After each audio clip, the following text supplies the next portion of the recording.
probably our most comfortable day at the footy. I know the game against North Melbourne earlier in the year was fairly comfortable, but most of the year has been a tense and frustrating ride. There's obviously been some exciting moments, the Sydney game and the Collingwood game. There's been some pain. Even some of the wins, like the Gold Coast win, came with an element of frustration. But apart from maybe a poor 10 minutes in the second quarter, it never looked even remotely possible we could lose, which was a nice position to be in going to a game for once. And then obviously the feel-good factor with Brad Hill's milestone and then Tim Membry having a day out in the particularly late and probably being the best player on the ground. So, we probably deserved a fairly comfortable watch like that. But, the injuries weren't kind with Liam Henry going down. You combine that with, players that we've been really keen to see, like Filippo in the back end of the year, and obviously Windhager out for a couple, and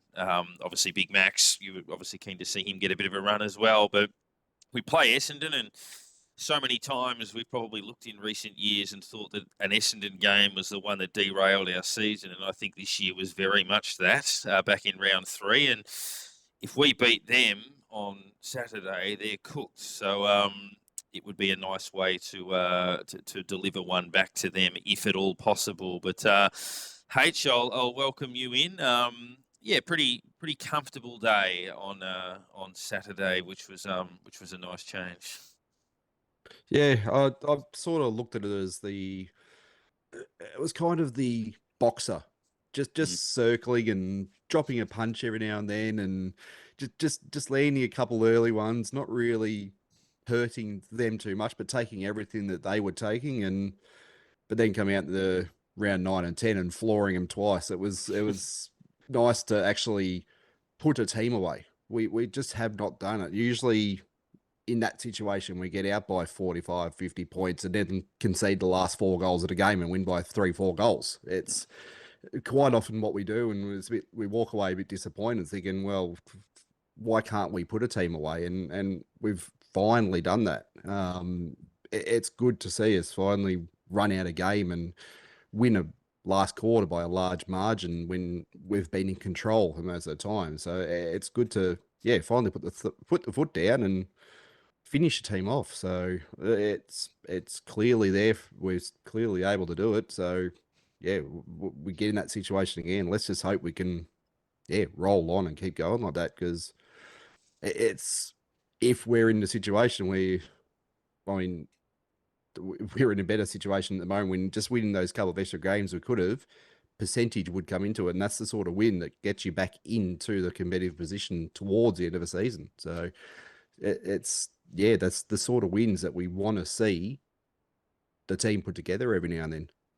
Yeah, you've got to capitalise when you're on top. And I remember being really frustrated at quarter time. I think it was 21 inside 50s to 6 or something, and it was 3-3 to 2 goals, thinking, how do we lead by 9 points with that level of control that we'd had? And obviously in the second half, as you say, particularly in the last quarter, we put the foot down. We've got Tim Rosen, who, as well as obviously taking in the Saints and being a lifelong Saints fan, I've bumped into him a few times at Sandringham games, so he has a look at the next level, and obviously fairly active on social media, and I know well followed by a lot of the Saints community. Tim, nice, thanks for jumping in. And Nick Splitter actually had a night out with a couple of our guests last night in Craig Devonport and a couple of others, and I actually think he's quite dusty, so he's paying for it now. So, one of those late Geelong changes, was it, last minute? Yeah, like a general soreness or a general hangover in this case. But what did you make of it? Obviously nice to get on after a win.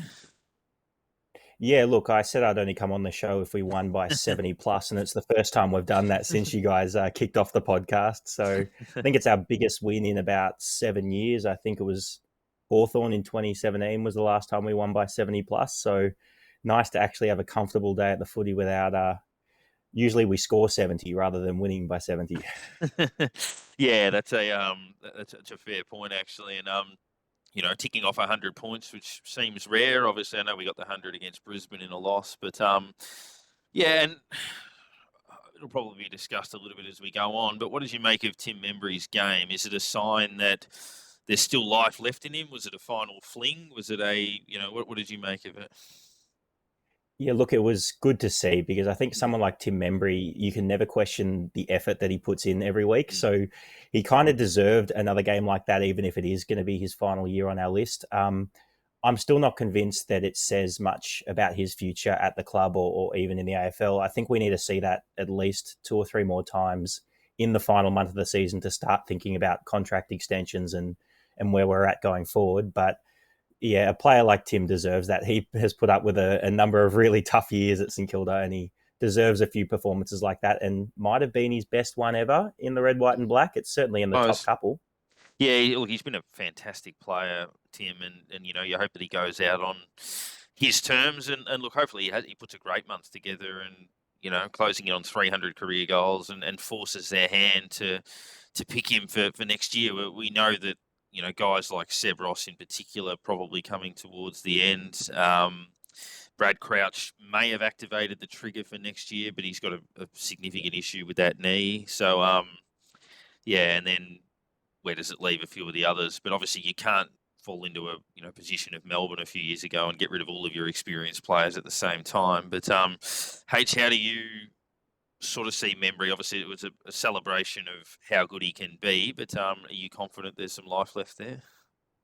It's always handy having that tall third forward who plays a good game. The concentration is usually always on the big two or smaller backmen working on the crummers and that sort of thing. But it's hard to defend that third tall when they're playing good football.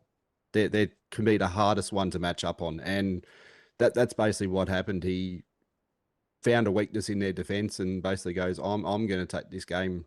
I'll just grab the next this weekend. And he showed he's still got life in his body. He's still got basically an ability to be part of a winning side. And yeah, if he hasn't put his hand up for us, he absolutely put his hand up for someone else next season and went, yeah, look, I can help someone out. Or, I mean, it would be sad to see him go elsewhere and know that he can provide that. But if the opportunity came up for him to go to one of these teams who could be to contender or something, like even back to a Sydney, you wouldn't be surprised if that sort of thing happened. And he managed to top off his career with a flag or something. But yeah, it's a kind of situation you've seen many players in the past have that sort of game to later in their career, and other teams think, hang on a second, there's still something there. And it's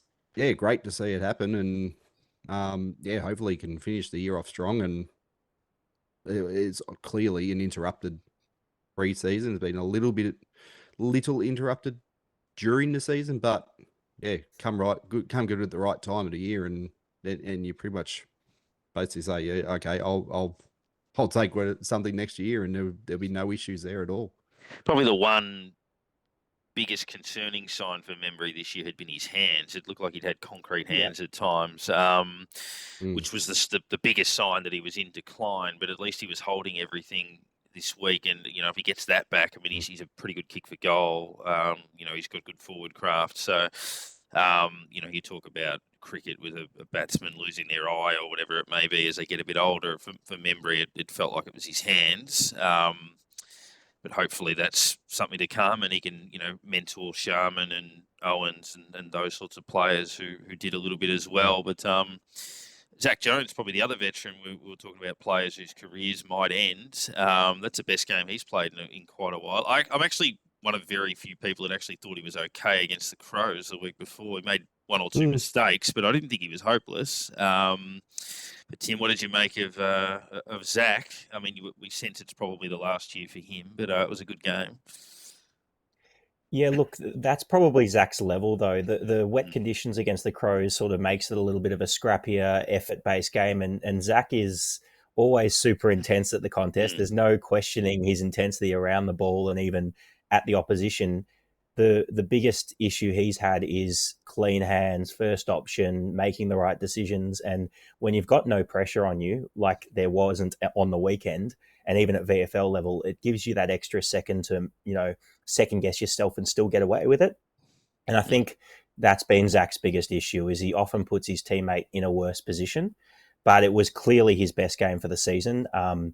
He's playing for his future. We don't know whether he's been told whether there's a chance he's on the list next year. I think it's highly unlikely that he goes on.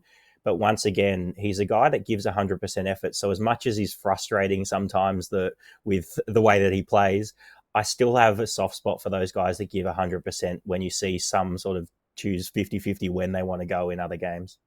Yeah, I think that's a fair point. You like those effort-based players, and if he's turning the ball over, taking the game on, I guess that's better than some of the alternatives that we see. And his body hasn't looked after him too much.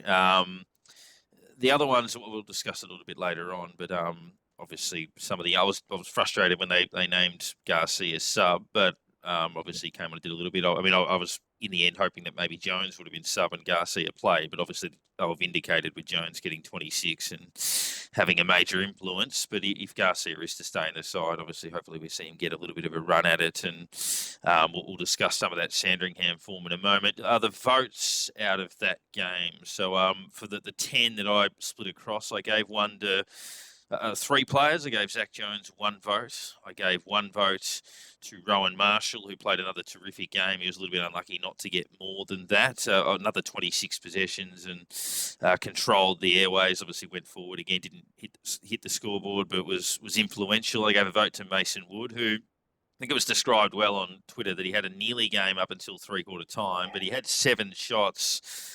Kicked a beauty late in the 3rd quarter. That was a ripping goal, and then obviously took advantage and kicked one on the opposite in the last, but he was really important. I gave 2 votes each to our leading ball getters, both Jack Steele and Jack Sinclair.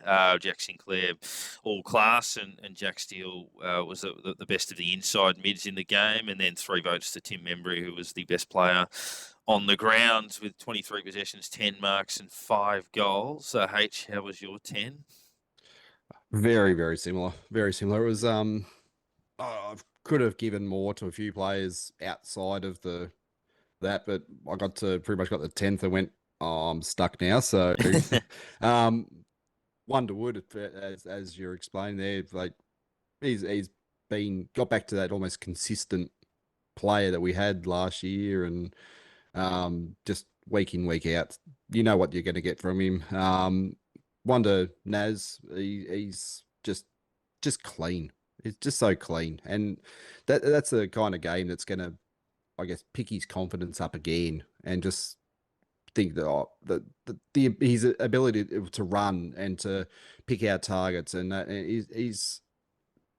he tapered off a little bit at one point, but that's the kind of game that's going to pick him back up again, and it just the ability is going to get better and better and better, and it's scary to think how good he could become. Watching just some of the things he does. 1 to Zach Jones as well. It's just a great game. If he can finish off strong like that too for the rest of the year, it'd be a good send off, and he might even throw himself up as an option for someone that might say, "Hey, come have a game" or something. Or I just saying, I'm not sure we'll see him again, but he doesn't write himself off if he turns up for half the games are left playing that way, and the other games he doesn't do too badly. So, yeah, he's showing he's still got that a bit of ability as well. 1 to Rowe, again, could have got more. There's just a few better players on the day.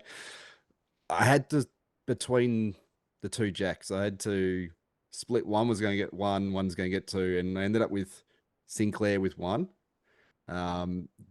Deserved more, but yeah, I just ran out of the votes there in the end, and Jack got 2. Jack Steele got 2. He looked like old Jack on the day. He worked hard. He just led the way on the day, and yeah, it's just one of those performances we've been used to over the years. But yeah, clearly best on ground. Tim Membry 3.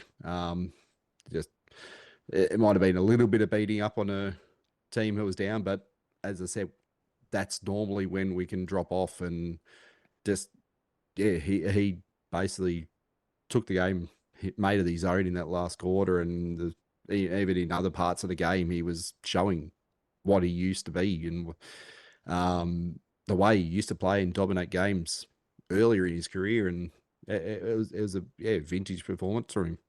Yeah, I thought he was best on ground at three-quarter time, and then obviously cleaned up in the last quarter just to top it off. But Tim, how did your 10 breakdown out of that? Yeah, I thought it was a really even performance. So I've actually given 7 lots of 1 vote. I thought similar reasons for sort of Jack Steele and Rowan Marshall to what you've spoken about. I've questioned certain aspects of Jack Steele's game this year. Body language was a lot better on the weekend.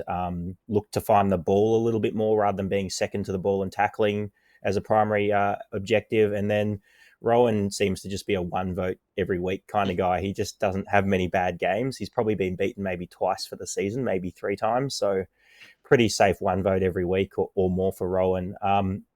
I gave 1 to Cal Wilkie because he just doesn't lose 1-on-1s. And I remember earlier in the season, there were a couple of games where he was doing a few things that weren't very Wilkie-like and getting beaten or giving away a 50. And in the second half of the season, I just don't know if he's been beaten very often. And he's probably back to his very best and solid as a rock. So, yeah, 1 vote for him. 1 to Mason Wood. Could have been a whole lot more. Had about, 8 shots at goal, I think, for the game. Kicked 3 in the end. So, yeah, it could have been a monster game. And he sort of filled that hybrid forward role with a little bit of wing time since we've lost some of our forwards. I still probably prefer him on the wing just because of what he provides getting back in defence. But nice to see him hitting the scoreboard in that role. I gave 1 to Hunter Clark. Now, it wasn't as good a game as the week before, but I just love the fact that we're starting to see consistently what he can do. I was caught off guard because I thought he got a 1-year extension, but he actually got a 2-year extension at the end of last year. So we will get another year of him to see if he can finally put 22 games together. I don't know if he's that lucky, but if he does, I still think we've got a player. He's someone I want to persist with. He's someone that I want to roll through the midfield. He's starting to play more than that 60% game time as well, which was an issue in the past couple of years. He's sort of hitting 70 to 80 in some games, I think, which is pretty critical going forward. 1 to Sinclair for the same reasons that you guys have mentioned. 1 to Zach Jones for the same reasons that you guys have mentioned, and 3 to Membry. He's the standout by a long way for me. And best on ground. How many 5 goals did he finish with? Could have had 6, and clearly his best game for the year and probably the best for the club. Yeah, absolutely. I think his career best was 6 against West Coast, ironically, at Optus Stadium a few years back in a poor year in 2018. And a stat popped up on the screen. I was calling a game on Saturday, and they showed a stat on Cal Wilkie that he has not been outmarked in a one-on-one for the entire season. So basically, in every one-on-one contest he's been in, he's either marked the ball or spoilt the ball. No one has taken a mark in a contest directly against him, which is a remarkable stat. He's also incredible at putting his body in a position that it looks like he's about to give away a free kick, but somehow he doesn't hold them. He doesn't push them, but he just annoys them enough to make them not take the mark. Yeah, he just so it's either he wins it or it's neutral. So it's a tremendous stat to have for Cal Wilkie, and obviously his durability with the club record games in a row the other week. But sticking with the awards, the Jason Blake Award, it was a bit of a week for that. But Tim, your Jason Blake Award? Yeah, I've gone Brad Hill, probably for the collective what he's done since he's been at the club, both on and off the field. He was harshly criticised early and probably a little bit warranted with some of the on-field performances. But the one thing you can never question with him is he's great to have around the club. He works as hard as anyone in the off-season. He gets himself prepared better than anyone. He's one of the fittest at the club. He's probably the fastest at the club. And I just think he's a great role model both on and off the field. And yeah, he's been critical in the development of some of the other players coming through at the club as well. So he's my Jason Blake. He just does a bit of everything at the club. Since the start of last year, I reckon he's been terrific since Ross came back. Yeah. H, and obviously Ross coached him at Freo too, but H, your Jason Blake? One of the votes that Tim gave, I was actually going to give Hunter Clark. He, has starting to find that ability to stay on the ground and the consistency and as we were saying last week, he was against Adelaide. It looked like he was the only one that knew how to catch the ball, and he's a smooth mover. He uses the ball well generally, and it's just that consistency. We just need him staying on the field. An uninterrupted preseason will be fantastic for him. It'll be let's just see him. Hopefully, runs out the rest of the season, gets that full preseason, gets back by round one, and just shows what he can do, because we have missed so much from the time that he's been with us and hasn't played, and it's just we just want him out there, and it's a player who can cause some real damage to an opposition and provide us with so much attack out of that defensive line, and he's such a plus for us when he's out there, and it's shown in just those few weeks since he's got back. He's not Pendlebury, Harvey, or Del Sano, but they had that thing, or Pendlebury's still playing, but they have that thing where as soon as the ball lands in their hand, it's like time moves a tiny bit slower, where they just have a little bit of extra time. They look like they can't be tackled, or they've Mark Waugh batting in cricket, obviously a bit like that. And Hunter Clark's one of those players. The ball lands in his hands, and you just feel a little bit calmer, thinking, yeah, he'll step through this, or he'll get around, or he'll make the right decision. And yeah, whilst he's not those players, he has a little bit of that create time without moving sort of thing, which is a very good asset to have. I'm going to throw mine to Mitch Owens, who's been pretty ordinary for about 3 or 4 weeks, but he had an influential game at 18 possessions, but he set up quite a bit of our scoring. He kicked a good goal early. He had a couple of shots from long range that sort of just fell short, but that was a step in the right direction. I still want him to play midfield, and every time he plays well forward, it feels like they're not going to put him in there. But yeah, that was a more encouraging game, I think, from him. Tim, your Shannon Noel award? Yeah, look, I went a little left field because I thought it was probably the first performance of the year where we didn't have a complete stinker. There wasn't someone who was horrible. So the injury gods need to lift. Every player that we want to see in this last 6 weeks, first it was, okay, I want to see Max King get a good couple of months. Then it was, I want to see Filippo get a good couple of months. Then it was, let's see Liam Henry in the last 6 weeks. Who's next? So the injury gods have to lift, because all the players that we're excited to see when we're obviously not playing finals, just to get a little bit of hope for next year, and they end up getting injured and out for the season. Yeah, that's it's been a bit like that. The ones that could have really planted a seed. H, your Shannon Noel? I just want to see Darcy Wilson finish the year off strong. He started with a bang. He's tapered off a little bit. Just doesn't seem to have had that impact on the games that he did early on. Like, he's still running hard, still running, like covering the ground really well, but just hasn't had the impact on the play that he's had early on. And we've seen a couple of, I guess, glimpses of that in the last few weeks. It's come back a little bit, but let's see a really strong finish. Get himself in the eyes of these rising star selectors. Let's finish strong, and let's get something this year, and hopefully he can he can snatch an award, because he went soon as Reid was suspended. He probably jumped almost to the top, but he's probably just dropped back a little bit in the last few weeks. So finish strong, and let's get yourself a nice little trophy. Yeah, with Dempsey at Geelong and a couple of others. Mine's a guy who actually played all right, but mainly for that reason, that it's a little bit more like it, and that's Riley Bonner. Obviously lucky not to get dropped out of last week, lucky to come straight back into the side. He's had some very frustrating moments this year, mixed with some good stuff. He's, career best disposals, career best rebounds, career best inside 50s, career best marks. So I know he gets a lot of it, but that was a little bit better, where he made smarter decisions and he overlapped well and that type of thing. So he kind of did lift, but that's the type of game he needs to play. Obviously, against Essendon earlier in the year, he had 33 possessions or something, but like 21 turnovers or some ridiculous number. So if he can, sort of harness what he did on the weekend, then that would be very encouraging. But yeah, that's the Shannon Noel from me for the week. We're going to turn our attention to our special guest, who we caught up with earlier in the night. Another throwback to the 90s, a teammate of last week's guest, Damon Shaw, and that is Joe Mclaren.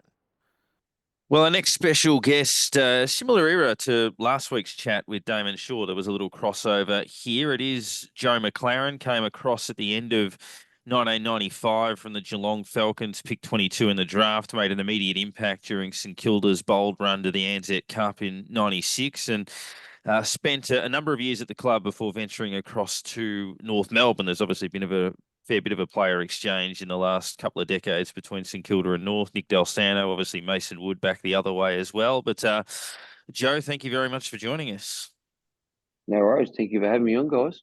Now, in terms of that arrival, we know that it's always referred to as the football factory, the Geelong Falcons, given the propensity to produce talent. But can you sort of take us through how you arrived at the Saints? And I think the draft experience in the mid-90s was a bit different to what it is now. Yeah, I reckon it'd be a lot different nowadays. But I played Geelong Falcons for one season. I was lucky enough to have Michael Turner as our football manager, and he was a bit of a fan of mine, which sort of went a long way for me to getting drafted, I reckon. And we sort of played that year. I was lucky enough to get picked up and played in the Vic Country that year, and sort of played the whole season. Come runners up in the best and fairest, and we went to the draft, and I think Mick was sort of saying that I was sort of going to Melbourne, and at the time, and at the last minute, I got a phone call from John Beveridge, and he said we're going to take you with our next pick, and we sat there watching the TV in Woolsthorpe on the farm, and sure enough, I got picked up, and yeah, the rest is probably history, I suppose. So who did you support growing up, and did you know much about the club? Did you have much of a football, I guess, footy brain and knowledge and that sort of thing before you ended up there? Well, actually, I was a Richmond supporter as real young, and I got swayed by the local publican at Woolsthorpe with a can of Coke, a beanie, and a scarf to head to Hawthorn, and I took the offer to my father's utmost despair. But no, look, didn't have sort of much of an idea. I'd only been to Melbourne maybe 2 or 3 times prior to getting drafted. We played 2 away games with the Geelong Falcons, and that was in Melbourne, and sort of that, yeah, we didn't get down to town very much, being on dairy farm and all those sorts of things. So the opportunity sort of didn't really arise back in those days, which is it's a long time ago now. But yeah, look, when I first got drafted, it was an amazing, I suppose, thing to look back on, and all the hard work and a couple of 1,000 kilometres on mum's car, sort of take me all over Victoria playing footy as a 16, 17-year-old. And lucky enough to get picked up. So, yeah, that was great. You mentioned Luke Beveridge briefly earlier, just a little tiny segue. I know it's a Saints podcast, but of all the guys you played with, Yep. He's obviously gone on to win a flag as a coach. Could you have forecast that he would coach an AFL side? Was there anyone that you played with that you thought, yeah, he will or he won't, and any surprises? Or looking back on it now, yeah, probably. Bevo, look, he was a lot older than I was when we sort of played footy together, and he was always a sort of that mentor sort of side of things. Jack Daniels was another one that sort of really mentored me as a person. Nicky Winmar, that sort of older crew of player that was playing back, yeah, when I was lucky enough to be having a kick. And but look, Bevo was just a terrific guy, and you can see why he's done so well with his coaching career. He's just a terrific bloke, and I don't think the relationships that he would have with his players are pretty genuine. That's the sort of bloke he is. And look, I was lucky enough to be guided by his father back in the day. And Trevor Barker was our reserves coach when I first got there. And his passing was in my first year at the footy club. So those sort of older blokes, and I'll never forget Bevo's old man. He'd grab onto your arm and he'd pull you in pretty tight, and he'd whisper in your ear whatever he sort of needed to get across, and that was the sort of bloke he was. And Luke's no different, I reckon. Yeah, just a really good bloke, and he would communicate on that sort of level as a player to coach, I reckon. So in terms of a player who perhaps grabbed you and took you under their wing when you first arrived, and that you're saying Bevo was probably one of the older players at that point, but was there someone else who it might have been instead of him, or? Anyone Oh, that helped Nicky you along the way? Wimar was probably Nicky Wimar was probably the major one, to be honest. Cuz obviously played a bit on the wing and half forward and all over the place, and he sort of grabbed a hold of my arm one day early pre-season, just said, "Give and go, Joe, just give it and go," and that was it sort of stuck with me, and even to many years on now, and I can still remember him saying it, and he was one bloke that really sort of took me under his wing a little bit and sort of put him in the right direction, I suppose, and no, credit to him, and since then I've bumped into him here, so with kids basketball and a few bits and pieces, and yeah, so it's something that you never ever forget. That wave when you first arrived, obviously sweeping through the Anzac Cup and St Kilda, silverware was quite rare. That was an amazing night at Waverley with supporters climbing the post and, everyone storming onto the ground. And you kicked a goal, I think, in the first quarter fairly early. What was that night like against Carlton, who had won? They won the flag the year before and had won something like 20 games in a row. So it was a pretty special night. Very surreal. I can still remember it very clearly. Mum and Dad were actually still in the car park trying to get into the ground when I kicked my goal. They obviously coming nearly 4 hours to Waverley Park to see a game of footy, and look, very surreal. The after the game was just it was electric. You only dream of playing in a final, or I suppose it was only pre-season cup back then, but it was like the whole of the Saints community. We were just so involved in it, the whole thing, and we probably partied a little bit too long, to be honest. But it was a lot different back then. Once again, first silverware for a long time, and great memories, absolutely great memories. It's one thing that I'll look back on and say, look, I've been lucky enough to have played in a premiership with an AFL club, and admittedly only a pre-season game, but it's something that I hold very dear to my heart. So I can't remember if you played all 4 of the pre-season games. Do you remember? Yeah, no, I did. You played all 4? You did? Yep. So you played all 4 of those. Then you played the first 8 weeks of the season proper as well. So you've pretty well got in there and cemented yourself into a spot that you, after round 8, you didn't play again to round 17. Was there injury there, or was it a form thing, or someone else was picked back into your spot, or? Oh, look, from a long time ago now, to be honest. Memory probably not as good as it used to be, but look, there was nothing that would stand out in my mind right now that would say that form or injury would have been a catalyst in me being put out of the side. But probably young bloke, probably ran out of steam. Maybe, look, once again, a long time ago. I couldn't give you an answer to be 100% honest. Some big games early. Obviously, you played the Footscray game, which was the Trevor Barker Memorial game, and then you played Collingwood in the reenactment match where there was 76,000 at the MCG, having already played in the Anzac Cup Grand Final. So you had a decent start in terms of big moments and big occasions. Yeah. No, you're right, definitely. Maybe probably got a little bit ahead of myself as a young fella going into AFL footy. Big lights and all that sort of stuff. I come from a town where there's about 120 people in it. I've been to Melbourne 2 or 3 times in my life, and you get thrown into the mix of it all, and you probably do get carried away a little bit, I suppose. And looking back, early on, maybe I think when Tim Watson came to the footy club, that was probably the turning point of my footy. Anything prior to that was probably a little bit naive, I suppose, in regard to the way I thought about footy and the way I thought about everything. I was an AFL player back then.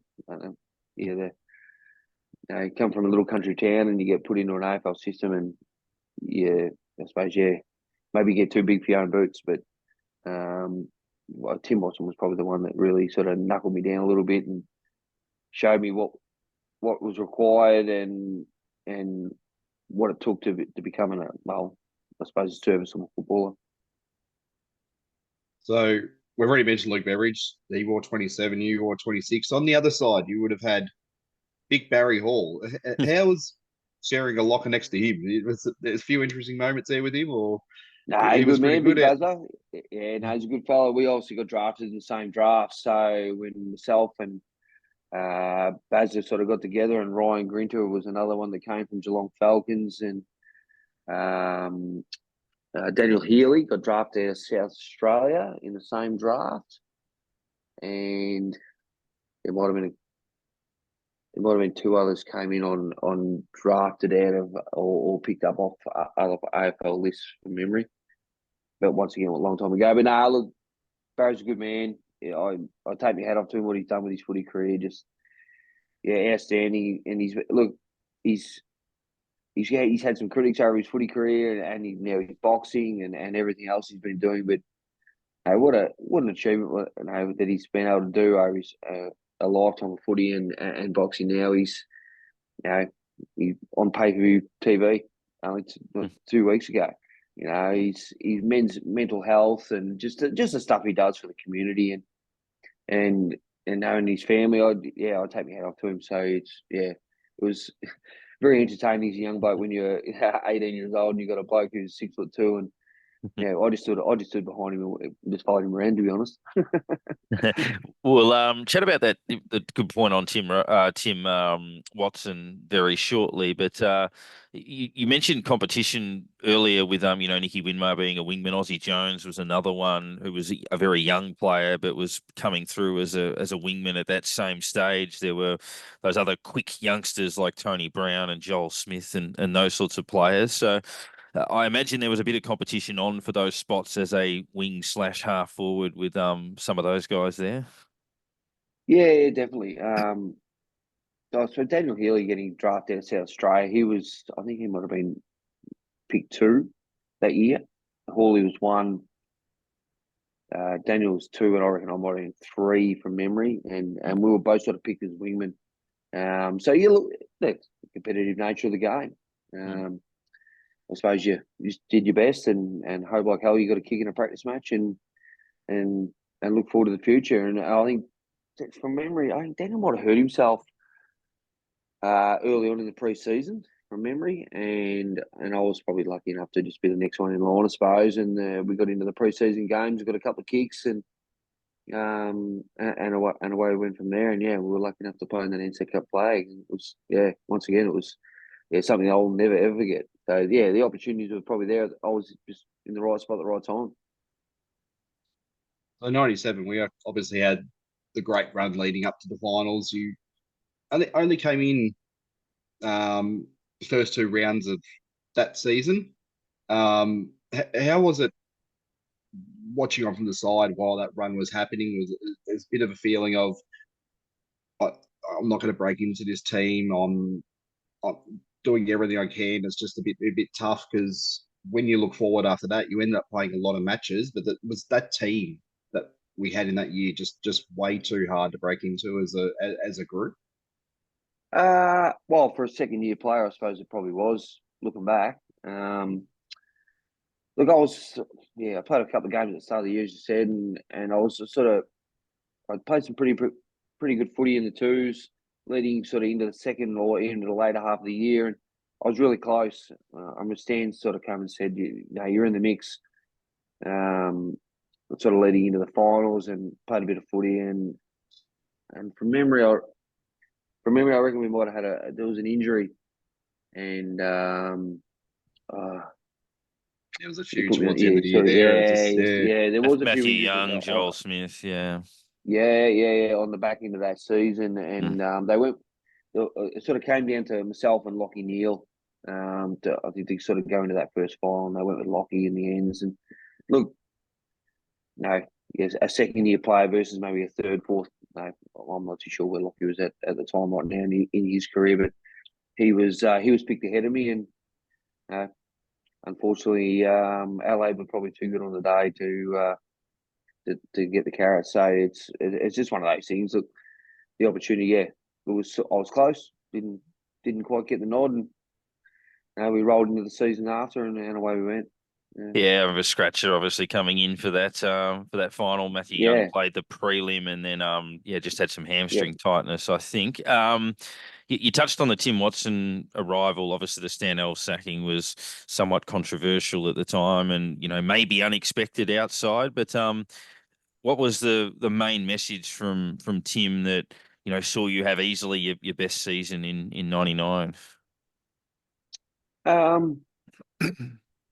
I was like, I don't know if there was any different message. It was just the thing that I really resonated with him as a bloke, as a coach, and I think the dictatorship side of coaching was starting to maybe lean away from the way it used to be. And you look at the coaches nowadays, and they talk about relationships and getting to know their players and know what they do in and out of footy and all those sorts of things. And for me personally, Tim was one of those blokes who he took the time to find out a little bit about me, and it sort of worked well for me personally. I know there's many players over the journey that have they enjoy the ranting and the raving and the carrying on, and some blokes do, some blokes don't. I was one, I suppose, as a young kid. I was only what, let's say 19, 20 years of age back then, so still sort of learning the caper. And Tim came in and well, to be honest, he just treated me like a bloke, not like another number. And we'd sort of sit down once a week, and he'd go through what he wanted of me as my individual role in the team, and and it just once again just really clicked. And I was lucky enough to play every game that year, and it was just really sort of got me going as a footballer. And I had belief in him, and he had belief in me, and I suppose that was the beginning of me as a bit of a footballer, I suppose. How was that, I guess, belief in Tim throughout the team? I mean, we start the season off flying with 7-3, beat Geelong in Geelong, round 10, sitting third on the ladder, and then all of a sudden it just everything falls apart. Was I guess I don't know. that belief in Tim coaching the club throughout the club, was there any sort of doubts anywhere by anyone or anything? Oh, look, not that I saw, because the relationship that I had with Tim was fantastic. We would talk regularly, and as I said before, and we had a communication that was just But for me personally, it was outstanding. As far as other players, look, I can't talk on behalf of anyone else, but it's for some unknown reason, it just sort of didn't seem to work, and I don't know. As you said, we were on fire at the start. Sort of, the wheel got a bit shaky, and for some reason we couldn't tighten it up and get it going straight again. So it, A lot, you know, a lot it, pinpointed yeah, to that day at Waverley against Hawthorn, but did yeah, that just yeah, knock? yeah, Did they just yeah. knock that out of everyone? Did it just Look, completely knock everyone flat? Or I, funny you say that, because I was sort of flicking through Facebook the other day, and I saw a little thing on the Hawthorn Football Club, and it came up as one of the greatest comebacks ever. It was that particular game, and look, to be a part of it, it was just look, it's an amazing game of AFL footy, look. But to be on the wrong side of it, sort of cuts you in half a little bit. But look, I don't know if that one game was the one that sort of tipped Tim. I was sort of here or there, but as far as I'm concerned, on my note, Tim was the best AFL coach I played under, 100%. And he was the one coach that spoke to me like I was a bloke and treated me like an equal. And the rest of the coaches probably didn't do that. So I've got no skin off my nose nowadays. How'd you find the transition to Marvel, or Docklands, or Colonial, or whatever it was called in the year 2000, when we obviously we'd gone from the huge Waverley Park to under the lid? I loved Waverley Park. Yeah, I loved playing at Waverley. Just big, grand. We could run, and they had the greatest showers on the planet. It was just the shower heads like a saucepan. It was unreal. But look, it was, I suppose that was the coming of AFL football, going to Marvel. And I'm really privileged that I got to play through that sort of time and era of AFL, and you look at the stadiums nowadays, and they're just it's outstanding. You know, they're playing on bowling greens. I know even just down here at Warrnambool, they've had a massive influx of funds into having an AFL standard oval here, just in our area, and it's up at the Reed Oval. And the first time I deliberately stayed away because I didn't want to look at it because it wasn't correct. But we went in there for a netball game with my daughter, and I walked out on the ground and it put a tingle up my back in regard to look at this surface. It's crazy, you know. And when I was lucky enough to be playing league footy, and we first went into sort of that marble stadium as it is now, the ground was very uneven. It was moving all over the place, and but it was we're playing in a stadium's got a roof on it. Like this is unheard of. Like, it was just So it was very fanciful at the time. I suppose it would be a good way to describe it. But look, very very very happy to have been a part of it. Yeah, it's an amazing facility.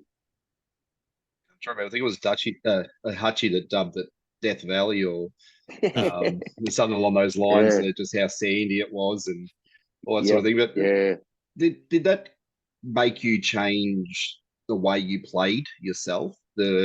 Obviously the much smaller wings, the pockets aren't as deep, the ground is obviously not as long or as wide. Did you have to sort of transition yourself into playing that on that ground? Nah, not really, to be honest. I don't even really think it got spoken about the dimensions of the oval. Not in my memory anyway. I suppose the MCG is the one oval that every kid and every sort of person who wants to play footy dreams about playing on the MCG. And when Marvel came around, I think the excitement of playing in a stadium that was a boutique stadium with a roof on it, I don't think the dimensions sort of really came into it, to be honest. I remember playing senior footy at I think it's called Icon Park now, which is at Carlton's home ground. I played senior footy there in the mud. You know, so you're talking a fair old whack ago in time. So to go from that to going to a stadium that had a roof on it, the dimensions probably never got mentioned in regard to it. I wouldn't have thought.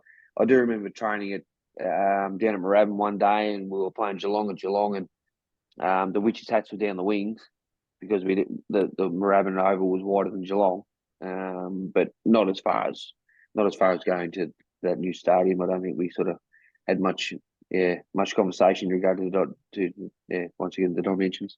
Can you take us through the move to North? St Kilda made a heap of changes at the end of 2000. Tim Watson was obviously one of those, but a lot of players, both Wakelands, and a number of others, Jason Heatley, Tony Brown, Sean Charles. There were plenty, but you sort of take us through how that came about. I sort of got at the end of that sort of season with Saints, and we had our meeting, and I sort of needed, for me personally, I sort of needed change. You sort of get stuck into that rut of. I had my first year on a team was fantastic. For me personally, played every game. Second year, there was a couple of, I suppose, new introductions to assistant coaches and a few bits and pieces, and I suppose me being a bit of a pig-headed. I won't say it on this, but sort of didn't.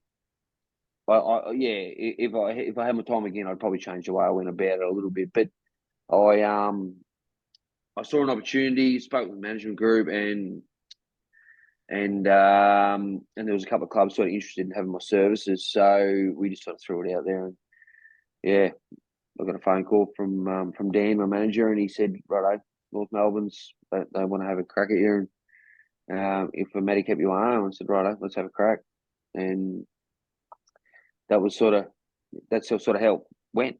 There was no ifs or buts or maybes, and it was just, "Yeah, I'm off." Probably shit by me, to be honest, in regard to how I left, but I just sort of needed to change, so I just sort of cut ties and went. And once again, the rest is history. I kept in contact with a couple of lads like Tony Brown and Labo and a few of those sort of real good fellas that I sort of hung around with a fair bit, Aussie Jones and those sorts of blokes and Smithy. But I sort of need a bit of a fresh start and went to North and to have a crack at a fresh start. And fresh start sort of came up pretty short. So you ended up playing against St Kilda reasonably early in the season. I think it was I'm looking now about 8 weeks into the season. And how'd you go coming up against the guys that you used to play with? Obviously, it was probably about half the team by that stage once all the changes had happened. And a lot of move. A few words between you and a couple of the guys. Big Spider was probably the one that teed it off the most, I reckon. Yeah, I was pretty good mates with Big Spider. I did a bit of work on his house when I was playing with St Kilda with him, and he let me have a good and proper in about the first 3 or 4 minutes of the game. So, but that's the way it goes. You know, that's footy, and it is what it is, and you get on with it and shake hands at the end of the day, and hopefully catch up and have a beer. But he was one that I do definitely remember teeing off a little bit in the back of the ground. So, long time ago. The last one from me, I don't know if you remember this, but against the Bulldogs in '99, you took a mark with about 20 seconds to go. We'd won the game. Tony Francis had just kicked the winner. We're up by 2 points. You took a mark. We're lining up. The siren sounded. You went to wander off, and someone yelled at you, "Kick the goal," because you were sort of threw the ball in the air to celebrate. I've always wondered who. Do you remember who told you, mate? You can kick a snag here, and I think you kicked 3 that day, and that was the third. You did kick the goal in the end. Nah, look, I don't remember off the top of my head that particular person saying that you can kick a goal, but I do, now that you say that, I do remember the game of footy, and some of those games that were amazing, and to be a part of that sort of game of footy again is something that I'll treasure. So, but no, off the top of my head, no, I don't actually remember who. Go back and have a shot. So, and what's your involvement these days? So, do you still involved locally and with St Kilda itself? Do you ever get to a game? Do you still watch every week? Where do you situate with all that? I must admit, I am a Saints fan. I do watch as much as I can on the KO. I had my youngest daughter a Saints fanatic, and she's jumped off the ship on me. And unfortunately, but no, look, I do try to watch as many games as I possibly can. I do have a real soft spot for the Saints, but obviously I'm a dairy farmer now, and I've been back home for nearly almost 20 years after a couple of years over in the West playing footy after I sort of finished up with my AFL footy, and just played local footy. Played here for a number of years, and we had a little bit of success here at Koroyd, which is really pleasing to be able to sort of do that later on with my footy career. But it is, look, one of my best mates is a St Kilda supporter, and he jumped on board as a St Kilda supporter when I got drafted. So we do have a little bit of banter and sit down and have a couple of quiet beers and watch the Saints play. And look, they're really close. They really are. I think Ross is doing a great job with how they're going at the moment. Just a little bit of luck, and the ball bounce your way, and you just never know what might happen with them over the next couple of years. But they're definitely something that I do enjoy doing is watching the Saints play. Joe, thank you very much for jumping on and joining us tonight. It's been great to reminisce on it, and nice to hear that you're well and reflect on those times. No worries. Thank you, guys. Much appreciated in regard to get me on having Chinway. Good on you.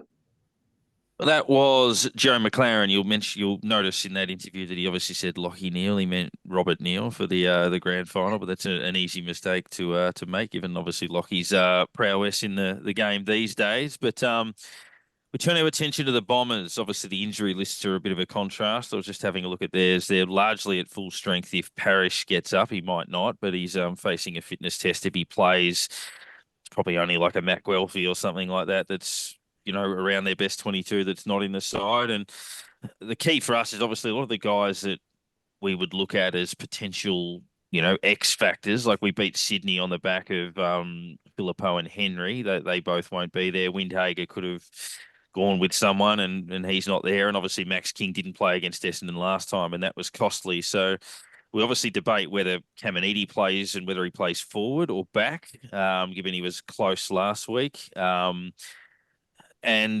having a chat to someone during the week, the theory on the game, Tim, that I would have this week is that obviously we would like to see St Kilda score more and play bold sort of games, but Essendon have got a bit of pressure on them. They've been under the pump. They've, a lot of people have been thinking, here we go again after last year when they fell away. And look, their percentage is 97 or something. They're not that good. Like, they're around the 8, but they're not, they're not a super side by any means. I think their percentage is the 14th best in the AFL or something like that. So they're vulnerable.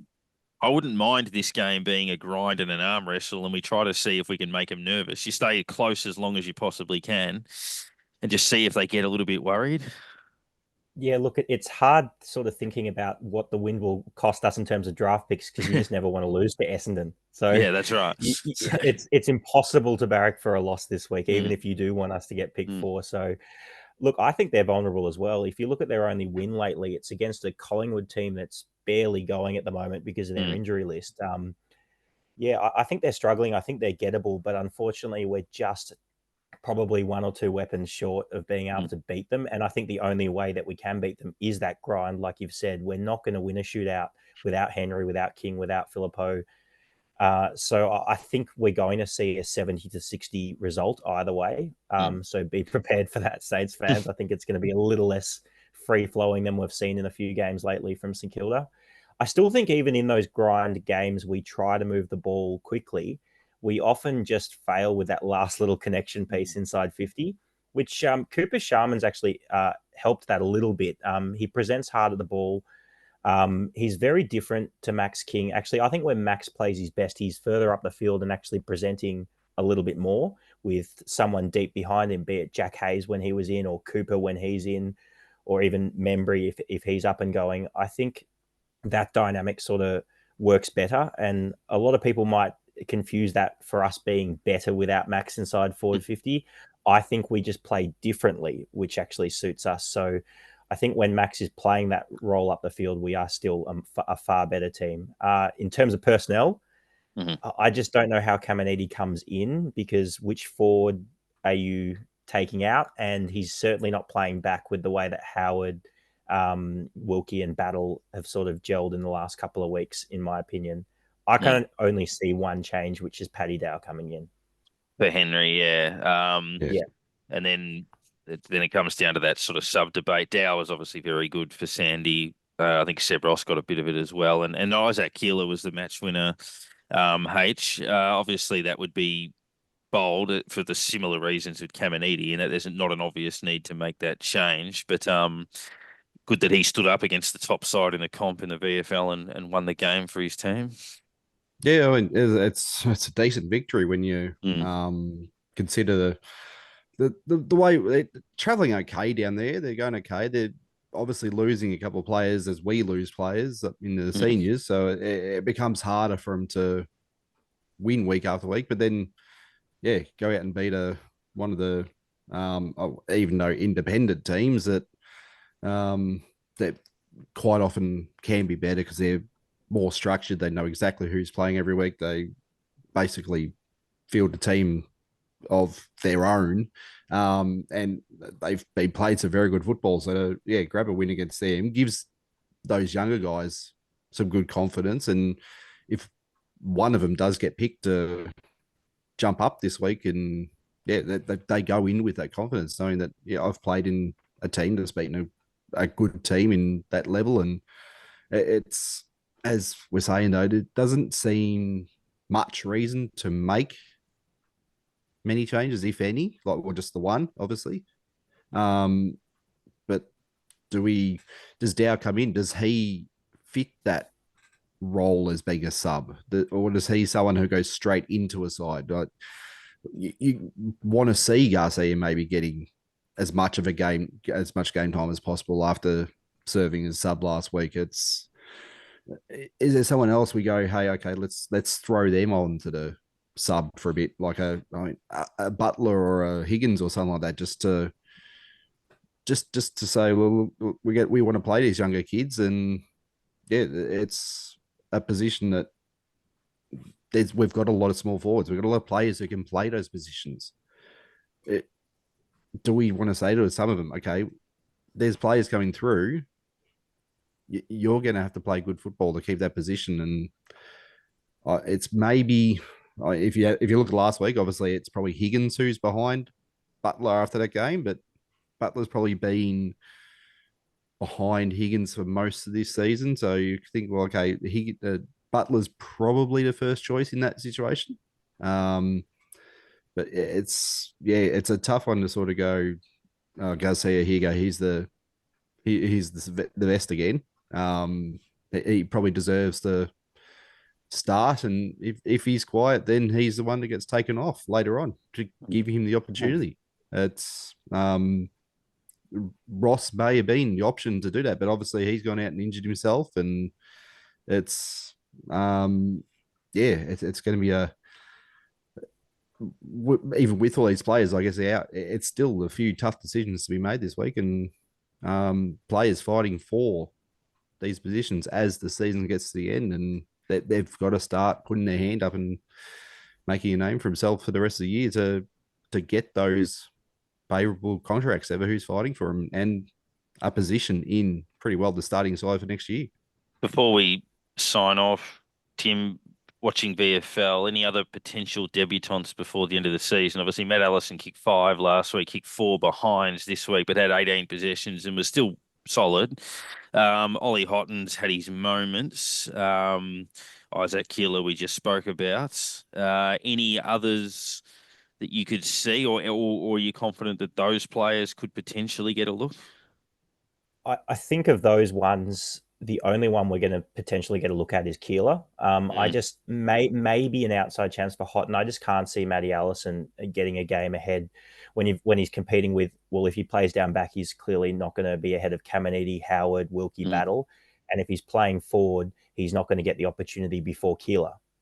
So I just can't see how Matty Allison finds a way to get a game, which is unfortunate because he's been all right at times this year after looking early in the season like he couldn't get near it. He's played sort of 3 or 4 good games in the second half of the year. Just back to the Garcia point, he can't possibly be sub again after being travelling emergency and then sub. He has to play VFL or full game in the AFL. He can't be made sub again. So I'm thinking he'll go back to the VFL and play a full game or be picked ahead of Paddy Dow and play inside mid. And as for Ollie Houghton, the reason why he's probably a chance is he can play that hybrid half-forward midfield role that Henry plays. So maybe they're looking for a direct replacement there.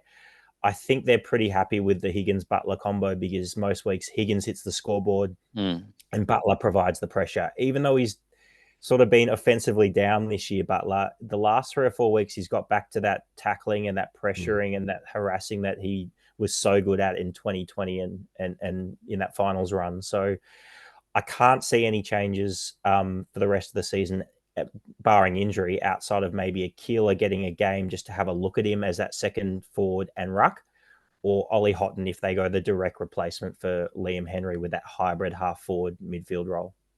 Yeah, or if heaven forbid Rowe got injured, whether they would be tempted by Max Heath or not. And the other one, Angus McLennan gets pretty good write-ups every week. The coaches seem to like him. So, but whether they bite the bullet on that, I don't know. And then obviously it's that's the Stocker role. If they're willing to give him sort of, he's going to take Liam Stocker's role or one of those sort of fourth talls, if we're going to call him that, in the back line. There's no real other role for Gus. He's not going to play as one of the 3 talls, and he's not going to play as a full rebounder like a Sinclair. Yeah, that's right. So, we've obviously got a lot of halfback flankers on our list, as we know. So that creates a bit of that log jam. But if we could win only one game for the rest of the year, I would hope it would be this one. But Carlton.